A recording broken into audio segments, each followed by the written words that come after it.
श्राद्ध के समय जो मनुष्य चीनी से भरे हुए बर्तनों का दान करता है वह सुंदर रूप, शक्ति और बुद्धि को प्राप्त करता है। श्राद्ध के समय याचक के मनचाही वस्तु का दान करने से, पुंडरीक यक्ष का और सुंदर मकान का दान करने से राजस्व यज्ञ का फल प्राप्त होता है। फलों से लदे हुए जो वन का दान करने से सुगंधित पदार्थ प्राप्त होता है। कुओं, बाग, बगीचों, तालाबों, गौशालाओं और ग्रहों के दान करने से सदा दानी मनुष्य स्वर्ग में बहुत दिन तक निवास करता है। श्राद्ध काल में रत्नों से जड़े हुए पितर और शैया का दान करता है, उससे पितरगण परम प्रसन्न रहते हैं और दानी मनुष्य बहुत समय तक स्वर्ग में रहता है।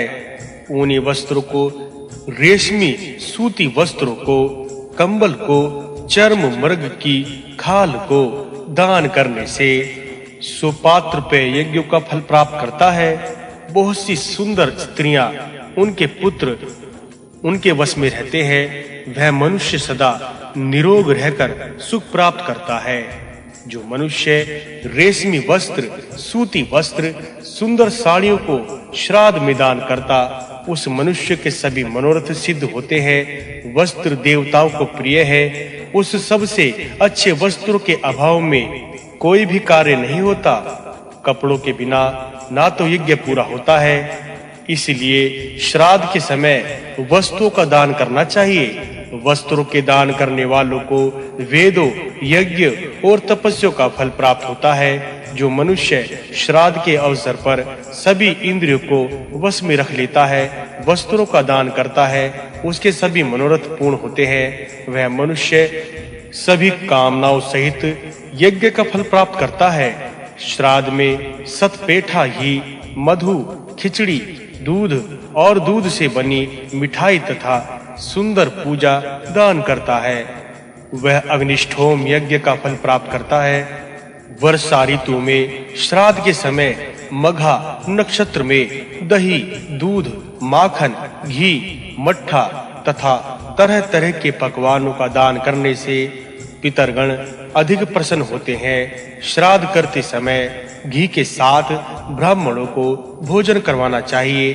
भूमि पर घी छोड़ना चाहिए। गया तीर्थ में श्राद्ध के अवसर पर हाथी दान करने से उसके पितर तृप्त होते हैं। धृत, दूध, खिचड़ी, मीठा, मधु, मूल फल, चिवड़ा, मसूर, सतु, धान के लावे, पुआ, कुत्यास के दान करने से सभी पितरगण तृप्त होते हैं। श्राद्ध में घी तथा मीठे मीठे सुंदर खाने की सुविधा को दान करने से तथा दही के सतु को दान करने से मनुष्य को अक्षय फल प्राप्त होता है। जो मनुष्य श्रद्धा से नए अन्न का श्राद्ध में दान करता है वह सभी प्रकार के मनोरथों को पूर्ण करता है। श्राद्ध के अवसर पर विश्वदेव और सोम का भाग निकालना चाहिए और गैंडे के मांस की बलि देनी चाहिए। गैंडे के सींग को निकाल देना चाहिए। अतिथियों को हाथ जोड़कर पहले आसन देना चाहिए तथा फिर भोजन कराना चाहिए। ऐसा करने से मनुष्य को यज्ञ का फल मिलता है। अपने द्वार आए हुए इस प्रकार अतिथि को भोजन कराने से अक्षय फल प्राप्त होता है। श्राद्ध में अन्न दान करने से 3 करोड़ सुंदर कन्याएं प्राप्त होती हैं। इस मृत्यु लोक में अन्न दान से बढ़कर कोई दूसरा दान नहीं है। अन्न से ही पूरी पृथ्वी पर सभी जीव उत्पन्न हो जाते हैं और अन्न ही से मनुष्य जीवित रहता है। अतः अन्न ही मनुष्य को जीवन दान देते हैं। मृत्यु लोक में जीवन दान के समान भी कोई दूसरा दान नहीं है। अन्न से ही सारा संसार जीवित है। अन्न से ही ये सारे लोक प्रतिष्ठित होते हैं। अन्न दान से ही वे वर्तमान है। अन्न ही साक्षात ब्रह्म है। उन्हीं से ही यह सारा संसार व्याप्त है। अतः इसी प्रकार, इसी कारण अन्नदान के समान और कोई दान नहीं है। पितरों में जो मनुष्य श्राद्ध रखते हैं उनको जो कुछ संसार में है सभी पदार्थ शीघ्र ही सुलभ होते हैं। मनुष्य को आए हुए अतिथि का सम्मान पूर्वक आश्रय देना चाहिए। हजारों देवगण आतिथ्य को प्राप्त करने के लिए इस प्रकार पृथ्वी पर नाना रूपों में घूमा करते हैं। जो मनुष्य ऊपर लिखी सभी वस्तुओं का श्राद्ध में श्रद्धा सहित दान करता है, वह पृथ्वी का राजा होकर एक छत्र राज्य करता है और इसे संसार के सभी सुख प्राप्त होते हैं। ये दान परम धर्म कहलाते हैं। विद्वान पुरुषों ने इनका बहुत आदर किया है। इस प्रकार के दान करके राजा लोग राज्य प्राप्त करते हैं। गरीब मनुष्य को धन प्राप्त होता है। रोगी मनुष्य निरोग होकर सुख प्राप्त करते हैं। पितरगण उनके सभी कार्यों को पूरा करते हैं। वायु पुराण का 80वां अध्याय संपूर्ण। वायु पुराण का 81वां अध्याय प्रारंभ। विशेष तिथियों में श्राद्ध करने का फल। बृहस्पति बोले, अब मैं आपको नित्य नैमित्तिक और काम्य श्राद्धों का वर्णन सुनाऊंगा और श्राद्ध कर्म में किस प्रकार पूजन करना चाहिए वह भी बताऊंगा। तीनों अष्टिकाओं के रहने से पुत्र और धन संपत्ति प्राप्त होते हैं। श्राद्ध कर्म में पूर्व पक्ष और कृष्ण पक्ष शुभ माना जाता है। इन तीनों अष्टिकाओं के इस प्रकार नाम है। पहली चित्री है, दूसरी प्रजापात्य है और तीसरी वैश्वदेवी के नाम से पुकारी जाती है। पहली चित्री को कुओं से दान करना चाहिए, दूसरी प्रजापात्य को मांस दान करना चाहिए तथा तीसरी वैश्वदेवी को शाकों का भोजन कर देना चाहिए। इस प्रकार इन तीनों अष्टिकाओं के यह नियम बतलाए हैं। पितरों के लिए अनावष्ट का श्राद्ध करना चाहिए। इसके अतिरिक्त चौथी अष्टका मिले तो वह भी श्राद्ध मनुष्य को करना चाहिए। विद्वान मनुष्य को इन अष्टिकाओं में बहुत धन खर्च करके श्राद्ध करना चाहिए। इस प्रकार करने वाला मनुष्य इस लोक और परलोक दोनों में सुख प्राप्त करता है। इनकी पूजा करने वाले मनुष्य सभी जगह सुखी रहते हैं और नास्तिक मनुष्य सभी जगह दुखी रहते हैं। पितरगण श्राद्धों के अवसर पर मनुष्यों के पास इस प्रकार आते हैं जिस प्रकार की गाय नदी या सरोवर में पानी पीने के लिए जाती है। विशेष तिथियों में देवता भी इस प्रकार मनुष्यों के पास आते हैं। वे पितरगण देवताओं से पूजी जाने वाली इन अष्टकाओं के पास नहीं आते। जो मनुष्य इन अष्टकाओं में पितरों की पूजा नहीं करते, उनका संसार में यह जन्म व्यर्थ हो जाता है। उन्हीं जो कुछ पहला प्राप्त करता वह भी क्षीण हो जाता है। जो मनुष्य इन श्राद्धों के दिनों में श्राद्ध कर्म करते, उनको स्वर्ग प्राप्त होता है और जो मनुष्य ऐसा नहीं करते वे अधम योनि में जन्म लेते हैं। जो मनुष्य पूर्णमासी के दिन श्राद्ध करते हैं, उनको धन संपत्ति ऐश्वर्य संतान पुत्र पौत्र आदि बुद्धि पुष्टि स्मरण शक्ति प्राप्त होते हैं। जो प्रतिपदा के दिन श्राद्ध करने से धन संपत्ति का लाभ होता है। दो ही तिथि में करने से राज्य प्राप्त होता है। तीज को करने से शत्रुओं का नाश होता है और उनके पापों को नष्ट करता है। चतुर्थी को करने से शत्रुओं का कूट चालों का ज्ञान प्राप्त होता है। छठ के दिन श्राद्ध करने से देवता पितर लोग उन पर प्रसन्न रहते हैं। संपत्ति के दिन श्राद्ध करने से मनुष्य को बड़े-बड़े यज्ञों का फल प्राप्त होता है। अष्टमी के दिन श्राद्ध करने से सभी सिद्धियां मनुष्य को प्राप्त होती है। नवमी के दिन करने से मनुष्य को धन संपत्ति ऐश्वर्य मन चाहे स्त्री प्राप्त होती है। दसवीं के दिन श्राद्ध करने से मनुष्य को ब्रह्मा लक्ष्मी प्राप्त होती है। एकादशी के श्राद्ध करने से सभी वेदों का ज्ञान प्राप्त होता है। एकादशी का दान सभी दानों में श्रेष्ठ माना जाता है। उसके करने से मनुष्य के सभी पाप नष्ट हो जाते हैं। द्वादशी के दिन श्राद्ध करने से अपने देश की भलाई होती है और अटूट अन्न प्राप्त होता है। त्रयोदशी के दिन श्राद्ध करने से मनुष्य को धन संतान बुद्धि पशु दीर्घ आयु ऐश्वर्य तथा निरोग काया प्राप्त होते हैं। चौदस के दिन श्राद्ध करने से उनके सभी पितरगण तृप्त हो जाते हैं। जिसके घर से जवान मनुष्य की मृत्यु हो जाती है अथवा हथियारों से जो मरते हैं, उनके घर वालों को चतुर्दशी के दिन श्राद्ध करना चाहिए। अमावस्या के दिन श्राद्ध करने से मनुष्य को सभी सुख प्राप्त होते हैं। जिन मनुष्यों के 3 कन्याओं के बाद पुत्र होता है अथवा जोड़ेले पुत्र पैदा होते हैं, उनके जो बच्चे पैदा होते हैं उनको अमावस्या के दिन श्राद्ध करना चाहिए। इस प्रकार श्राद्ध करने से मनुष्य को स्वर्ग प्राप्त होता है। अमावस्या के दिन श्राद्ध के निमित्त पहले ब्राह्मणों को भोजन कराना चाहिए और फिर उसके बाद चंद्रमा के निमित्त तर्पण करना चाहिए। इस प्रकार तर्पण करने से बहुत पुण्य मिलता है। चंद्रमा तृप्त होकर तीनों लोकों का धारण करता है। पितरों में भक्ति रखने वाले सत्यव्रती व्यक्तियों की सिद्धि धारण गंधर्व गण नित्य वंदना किया करते हैं। इनके साथ साथ हजारों सुंदर अप्सराएं अपने नाच गान से, फल फूल तथा वस्त्रों से अनेक प्रकार से उसको संतुष्ट करते हैं। जो मनुष्य पितरों में रखते हैं तथा अमावस्या के दिन भक्ति पूर्वक दान करते हैं, उस मनुष्य को सभी सुख प्राप्त होते हैं। अमावस्या के दिन पितरगण प्रत्यक्ष रूप में श्राद्ध अन्न का ग्रहण करते हैं। मघा नक्षत्र में पितरों का श्राद्ध करना चाहिए। इस नक्षत्र में करने से पितरों को अभिष्ट सिद्धि प्राप्त होती है।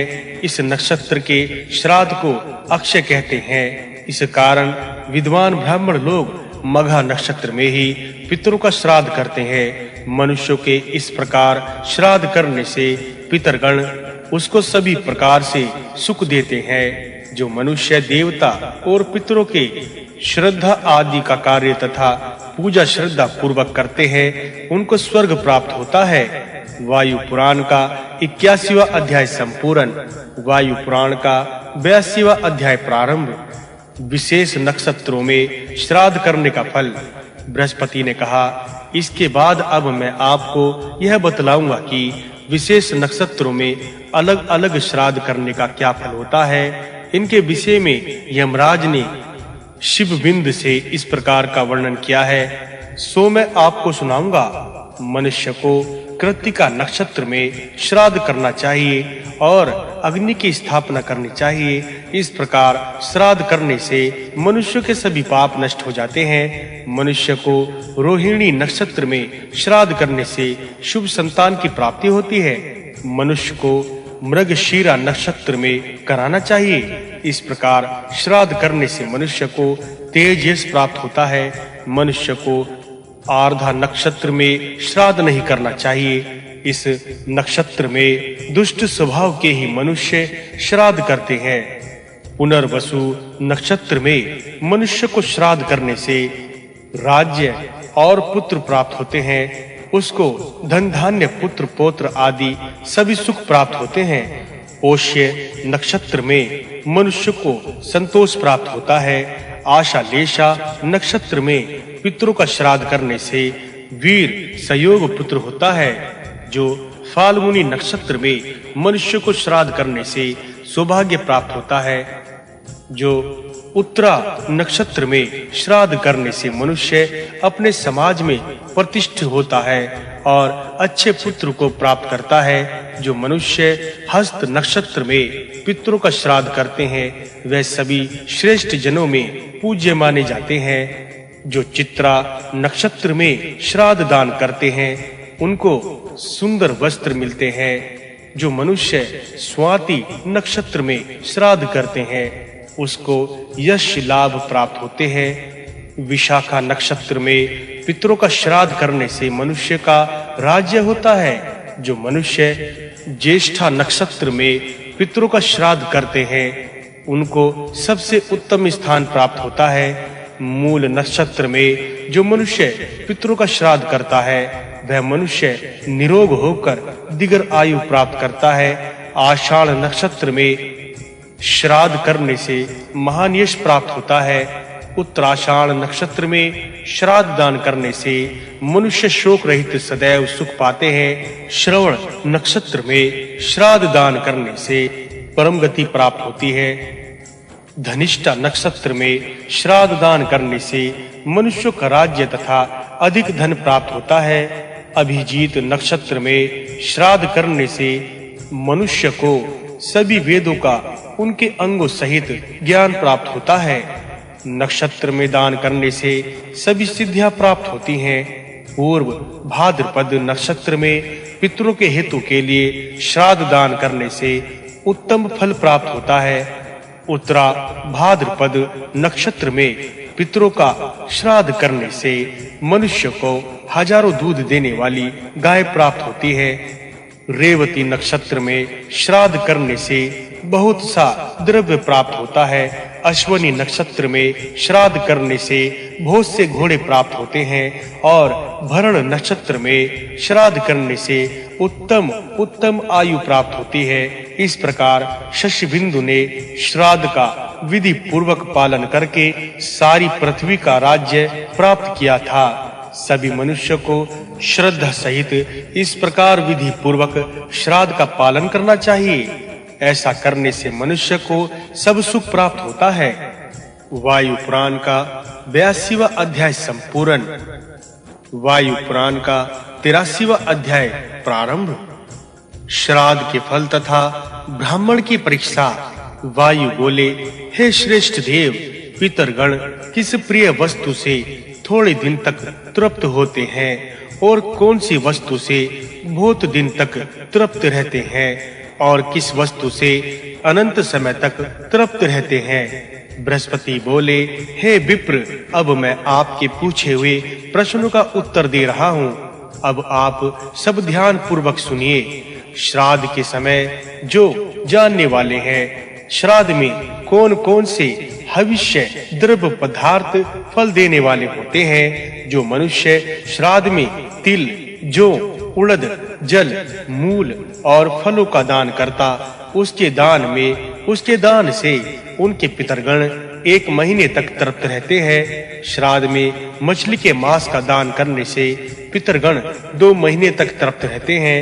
हिरण के मांस का दान करने से पितरगण 3 महीने तक तृप्त रहते हैं। खरगोश के मांस का दान करने से 4 महीने तक पितर संतुष्ट रहती हैं। श्राद्ध में पक्षी के मांस का दान करने से पितरगण 5 महीने तक तृप्त रहते हैं।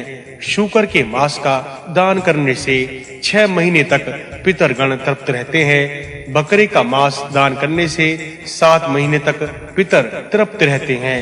कर्ता के पितर गण तृप्त रहते हैं। प्रशत के मांस का दान करने से पितरगण 8 महीने तक तृप्त रहते हैं। रूरू के मांस को दान करने से 9 महीने तक पितर तृप्त रहते हैं। गव्य के मांस को दान करने से 10 महीने तक पितरगण तृप्त रहते हैं और कछुए के मांस को करने से पितर को 11वें महीने तक संतुष्टि होती है। श्राद्ध में गोरस का दान करने से श्राद्ध कर्ता के पितरगण 1 वर्ष तक तृप्त रहते हैं। श्राद्ध में मधु, घी, दूध से बने हुए पदार्थ तथा दूसरे गोरस से भी पितरगण 1 वर्ष तक तृप्त रहते हैं। श्राद्ध में गैंडे के मांस को दान करने से पितरगण अनंत समय तक तृप्त रहते हैं। काले बकरे को तथा काले बकरे का मांस तथा गोह के मांस का दान करने से पितर तृप्त होते हैं। अब मैं आपसे पितरों की गाई हुई गाथाओं का वर्णन करूंगा। आप सावधान होकर सुनिए। पितरगण कहते हैं कि हमारे कुवंश में कोई सुपात्र पुत्र पैदा हो जो त्रयोदशी के दिन हाथी की छाया में मधु, घी, दूध के बने पदार्थ और अन्नों का दान करे और वर्षा ऋतु के मघा नक्षत्र में बकरे के मांस की बलि दे। पितरगण बहुत से पुत्रों की अभिलाषा करके कहते हैं कि उनमें से एक पुत्र यदि गया कर आएगा और एक पुत्र कन्यादान कर देगा तथा एक पुत्र हम लोगों के उद्देश्य से नीले बैलों को दान कर देगा, तो हम लोगों का उद्धार हो जाएगा, हमारी सभी इच्छाएं पूरी हो जाएंगी। वायु बोले, हे देव, आप हमको गया तीर्थ के महात्म्य के विषय में बतलाइए। पितरों के निमित्त वहां पर जो कार्य करते हैं उसका क्या पुण्य है, आप उसके विषय में हमको विस्तार सहित बतलाइए। बृहस्पति बोले, जो मनुष्य 1 साल में जाकर गया में श्राद्ध दान करता, उससे उसके सभी मनोरथ सिद्ध होते हैं और यह वह स्वर्ग को प्राप्त करता है। यदि मनुष्य गया में तीर्थ यात्रा करके आता है और श्रद्धा सहित श्राद्ध करता है, उसके भी सभी मनोरथ सिद्ध होते हैं और वह मोक्ष प्राप्त करता है। मनुष्य को गया जान से पूर्व अपने गांव की गेरुक्षा वस्त्र पहनकर परिक्रमा करनी चाहिए। फिर दूसरे गांव में जाकर श्राद्ध से बचा हुआ भोजन करना चाहिए। परिक्रमा के समय किसी का दान नहीं लेना चाहिए। श्राद्ध करने वालों को गया यात्रा करना चाहिए। गया के समय केस, दाढ़ी, मूछ आदि नहीं मुंडवाने चाहिए। श्राद्ध करने में लोभ नहीं करना चाहिए, क्योंकि लोभ करने से यात्रा का फल नहीं प्राप्त होता। गया में पहुंचकर ब्रह्मा कुंड, प्रभास, ब्रह्मा वेदी और प्रेरत पर्वत पर विधि पूर्वक श्राद्ध करना चाहिए। उत्तर दिशा में मेनाक पर्वत पर की श्रेणी पर जो मानव तीर्थ है, उस पर श्राद्ध करना चाहिए। उत्तर में कनखल और दक्षिण में मानस तीर्थ में स्नान करके श्राद्ध करने से पितरों का शीघ्र ही उद्धार होता है। स्वर्ग, पाताल और मृत्यु लोक में इन तीर्थों के समान दूसरा तीर्थ नहीं है। श्रेष्ठ गति पाने की इच्छा रखने वाले प्राणियों को इन तीर्थों में जाकर अपनी सद्गति के लिए तथा अपने पितरों के उद्धार के लिए अवश्य जाकर श्राद्ध करना चाहिए। इन तीर्थों का प्रभाव एक निय है। स्वर्ग दान से अभय प्राप्त होता है, वस्त्र दान से मोक्ष मिलता है, अन्न दान से शारीरिक पीड़ा का विनाश होता है, अश्वदान से संपूर्ण मनोरथों की सिद्धि होती है। सबसे पहले गदाधर तीर्थ का दर्शन करके धर्मारण्य की यात्रा करें। फिर मतंग में गदाधर के दर्शन करके नारायण का ध्यान करें। वहां पर श्राद्ध करने से करोड़ों वंशों का उद्धार हो जाता है। श्राद्ध के समय जिन ब्राह्मणों को न्योता दिया जाए, उन्हें मनुष्य नहीं समझे। उनको संतुष्ट करने पर पितरगण और देवतागण सभी संतुष्ट होते हैं। हे राजेंद्र, उन ब्राह्मणों के कुल, शील, विद्या, तपस्या आदि का विचार करके पूजा करनी चाहिए। उनके पूजित होने पर मुक्ति प्राप्त होती है। जो ऐसा करता है उसके सभी मनोरथ सफल होते हैं और वह मोक्ष को प्राप्त करता है। हे राजा, गया कूप में अपने जाति के वर्ण के मित्र, परिवार और सुहृद जो भी हों, उसके लिए नियम पूर्वक पिंड दान करना चाहिए, जिनसे वे स्वर्ग प्राप्त करते हैं। जिनके नाम और गोत्र नहीं है, मालूम है कि उनका मंत्र निम्न प्रकार है। हमारे पिता और माता के वंश में उत्पन्न हमारे गुरु, ससुर, भाई, बिरादरी और अन्य जो भी बंधु बांधव हो, जिनकी मेरे कुटुंब में पिंड प्राप्त करने की आशा नष्ट हो गई हो, जो स्त्री, पुत्र आदि से हीन हो, हमारे कुल में ज्ञात और अज्ञात रूप से उत्पन्न हो, बिना रूप वाले हो या रोगी हो, जिनकी क्रियाएं नष्ट हो गई हो, जो पूर्व में दुराचारी रहे हो या जिनका गर्भ में ही नाश हो गया हो, उन सबों के उद्देश्य से दिया गया पिंड उनको अक्षय तृप्ति प्रदान करे। हे परम बुद्धिमान राजा, गया क्षेत्र में पिंडदान तिल के बगैर नहीं करना चाहिए। अपने गोत्र के अन्य पितरों के लिए भी यही करना चाहिए। ब्रह्म हत्या करने वाले कृतघ्न एवं महापापी लोग भी गया में पिंडदान करने पर स्वर्ग को प्राप्त होते हैं। ब्रह्मत्यारे, मदिरापान करने वाले बालक, वृद्ध एवं गुरु से द्रोह करने वाले तथा यदि गया की यात्रा करते हैं तो उनके पाप नष्ट हो जाते हैं। जिसका नाम लेकर पिंडदान दिया जाता है वह शाश्वत ब्रह्म पद को प्राप्त करता है। त्रिलोकी में गया के समान कोई भी तीर्थ नहीं है। गया के प्रभाव से मनुष्य जो नरक को जाने वाले हैं वह स्वर्ग को चले जाते हैं। पितर लोग यह शुभ कामना किया करते हैं कि हमारे कुल में ऐसा कोई सन्मार्गी पुरुष या पुत्र उत्पन्न हो जो गया की यात्रा करे और हमें पिंड दान करे। मकर संक्रांति पर चंद्र और सूर्य ग्रहण के अवसर पर पिठ पक्ष में और चैत्र मास में पिंड दान करना चाहिए, उसका महान फल है। अधिक मास में जो जन्मदिन में सूर्य और गुरु के अस्त होने पर तथा बृहस्पति के सिंह राशि पर आने पर श्राद्ध कदापि न छोड़े। बुद्धिमान लोग सदा ही गया में पिंड दान करते हैं। पुत्र गया में पितरों की निधन तिथि के दिन श्राद्ध करने का अक्षय फल प्राप्त करते हैं। वहां उस समय जप तप हवन का भी अक्षय फल प्राप्त होता है। गौरी पंक्ति में उत्पन्न पुत्र 21 पीढ़ी को पवित्र करता है। मामा के परिवार में 6 को पवित्र करता है।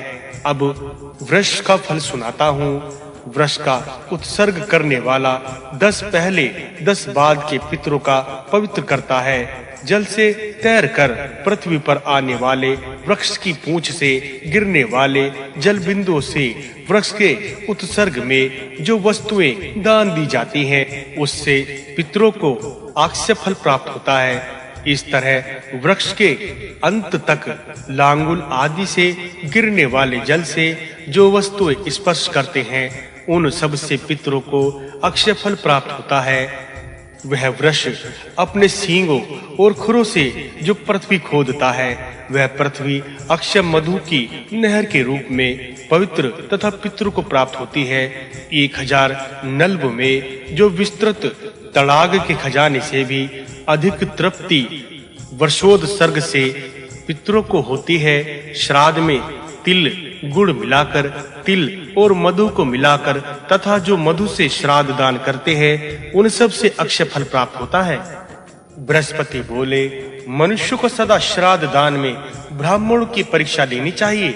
ब्राह्मणों की परीक्षा देव कर्म और पितर कर्म में ली जाती है। सभी वेद अभ्यासी मनुष्य वेदों के परगामी पंकित पावन भाष्य के जानने वाले, व्याकरण को जानने वाले, पुराण और धर्म शास्त्र के ज्ञाताओं के, नचिकेता की तीनों विद्याओं को जानने वाले, पंच अग्नि के उपासक, वेदों के 6 अंगों को जानने वाले, त्रिसुपर्ण ब्रह्म ज्ञानियों का पुत्र, छांदोग ज्येष्ठ शाम का जानने वाले, सभी पुण्य तीर्थों में मुख्य में अवभूत स्नान करने वाले, शीघ्र ही किसी व्रत से निर्वत होने वाले, अपने अपने कर्मों में निरत रहने वाले, क्रोध रहित शांति में ब्राह्मण का श्राद्ध में निमंत्रण देना चाहिए।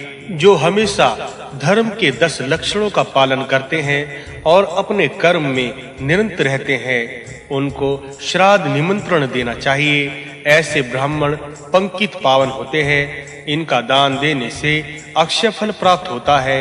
योग मार्ग में अनुरक्त श्राद्ध रखने वाले, वर्ण आश्रम धर्म की मर्यादा रखने वाले, सभी जातियों में श्रेष्ठ ब्राह्मण ही हव्य और कव्य सभी कार्यों में उत्तम कहे गए हैं। जिन्होंने ऐसे ब्राह्मणों की पूजा कर ली, उन्होंने तीनों देवों की पूजा कर ली। ऐसे ब्राह्मणों की पूजा करने वाले मनुष्य पितरों के साथ समस्त लोगों की पूजा का फल प्राप्त करते हैं। योग धर्म सभी धर्मों में श्रेष्ठ कहा जाता है। अब इसके बाद अपंकित पावन ब्राह्मणों के विषय में सुनिए। धूर्त, शराबी, यक्ष्मा रोग से पीड़ित, कुरूप, पशु को पालने वाले, गांव में दूध या सेवक का काम करने वाले, व्यवसायी, किसी के स्थान को जला देने वाला, किसी को विष देने वाला, छिनाले से उत्पन्न होने वालों का अन्न खाने वाले, सोमरस का विक्रय करने वाले, समुद्र की यात्रा करने वाले तथा दुष्ट चमड़े वाले, तेल का व्यापार करने वाले, कूटनीतिज्ञ पिता के साथ विवाद, जिसके घर में दूसरा घरवासी घर स्वामी हो तथा शिल्प जीवी हो, लंपट, चोर, धन से लोभ से बिना पर्व के ही अमावस्या आदि के दिन होने वाले अनुष्ठानों को करा देने वाले, मित्रों के साथ द्रोह करने वाले, झुंड बनाकर चलने वाले, नास्तिक, वेद विहीन, उन्मत्त, हिजड़ा, दुष्ट स्वभाव वाले, गमी गर्भ इत्यादि हत्या करने वाले, गुरु की शपथ पर शयन करने वाले, वेदक से जीविका चलाने वाले, ब्रह्म विद्या और तपस्या को बेचने वाले, परस्त्री गमन करने वाले, इन सब को दान देने से दान का समस्त फल नष्ट हो जाता है। इसी प्रकार नास्तिक निंदक को भी दान नहीं देना चाहिए। व्यापारी ब्राह्मण को दान देने से ना तो इस लोक में फल मिलता है और ना परलोक में ही फल प्राप्त होता है। दूसरे के गिरवी रखे हुए माल को पचाने वाले, वेद की निंदा करने वालों को भी दान देने से भी दान का फल नष्ट हो जाता है। व्यापारी, कारीगर, धर्महीन एवं ऐसे लोग जो दूसरों की अच्छी वस्तुएं खरीदते समय निंदा करते हो तथा अपनी खराब वस्तुएं बेचते समय तारीफ करें, उनको भी दान देने से यही फल होता है। इसी प्रकार झूठ बोलने वाला वणिक व्यवसायी ब्राह्मण भी श्राद्ध के योग्य नहीं होता। विधवा स्त्री के द्वारा उत्पन्न पुत्र को भी दिया गया दान राख में दी गई आहुति के समान निष्फल है। काना व्यक्ति, 60 नपुंसक, 9 श्वेत, कुष्ठ गरिष्ठ जितने भी कर्मों के फलों को देखता है तथा पाप से हुआ रोगी 1000 दाता के सत्कर्मों के फलों को नष्ट कर देता है। मूर्ख व्यक्ति को दान देने से शुभ फलों की प्राप्ति नहीं हो पाती। जो मनुष्य सिर को बांधकर भोजन करता है या दक्षिण दिशा की ओर मुंह करके भोजन करता है या जो जूता पहनकर भोजन करता है, उसके समस्त कर्मों के फल को भगवान ब्रह्मा असुरों के लिए दे देते हैं। श्राद्ध समाप्त होने पर उसको श्वान और यातुधान कदापि ना देखें। इसके लिए चारों ओर से पर्दा लगा देना चाहिए और उसके चारों ओर तिल बिखेर देने चाहिए। राक्षसों को निवारित करने के लिए तिल तथा कुत्तों को निवारित करने के लिए पर्दा आदि की ओट करना कहा गया है। छू करके देख लेने मात्र से ही श्राद्ध का फल नष्ट हो जाता है। मुर्गा अपने पंख फड़फड़ाने से ही उसे नष्ट कर देता है। रजस्वला स्त्री के स्पर्श से और क्रोध पूर्वक दान देने से श्राद्ध का फल समाप्त हो जाता है। जो व्यक्ति अपने द्वारा किए जाने वाले श्राद्ध या हवन आदि कार्यों को किसी दूसरे के द्वारा पूरा कराता है, उसके उस कार्य में पितरगण तथा देवगण तृप्त नहीं होते तथा उसको स्वर्ग प्राप्त नहीं होता। मनोहर नदियों के तथा सरोवर और छोटी-छोटी नदियों के किनारे श्राद्ध करने से पितरगण तृप्त नहीं होते। श्राद्ध करने के समय रोना नहीं चाहिए तथा किसी दूसरे से बातचीत भी अधिक नहीं करनी चाहिए। मनुष्यों को भोजन करते हुए श्राद्ध नहीं करना चाहिए। एक दूसरे के प्रति द्वेष भाव तथा कपट भी प्रकट नहीं करना चाहिए। मनुष्य को अपलब्ध होकर हाथ में कुशा लेकर अपने जीवन पर्यंत तक पितरों का श्राद्ध कर्म पूर्वक विधि पूर्वक करना चाहिए।